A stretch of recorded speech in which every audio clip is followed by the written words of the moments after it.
সকলের প্রিয় এনি চৌধুরী কি বলছেন একটু শুনেন মনোযোগ সহকারে। আমরা যেন বঞ্চনার শিকার না হই। আমরা লক্ষ্মীপুরের মানুষ এমনি অবহেলিত, এমনি উপেক্ষিত, প্রচুর বঞ্চনার শিকার হয়েছি বিগত 17 বছর। আমরা যেন লক্ষ্মীপুরের মানুষ আর অবহেলিত না থাকি, বঞ্চনার শিকার না হই, উপেক্ষিত না হই। চন্দ্রগঞ্জ উপজেলা গঠন করার মধ্য দিয়ে সেটা আমরা প্রমাণ করেছি। আমরা বিএনপি চাইলে পারি, এটা প্রমাণ হয়েছে। আমাদের দাবি এখানেই শেষটা। আমরা লক্ষ্মীপুরে একটা বিশ্ববিদ্যালয় প্রতিষ্ঠা করব, একটা মেডিকেল কলেজ প্রতিষ্ঠা করব, একটা অর্থনৈতিক জোন আমরা গঠন করব।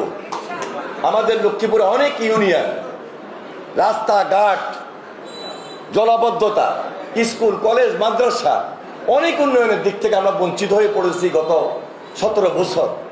এখান থেকে আমাদেরকে বেড়ে আসতে হবে ইনশাআল্লাহ ওনার মাধ্যমে যেন আমাদের লক্ষ্মীপুরের উন্নতি হয়।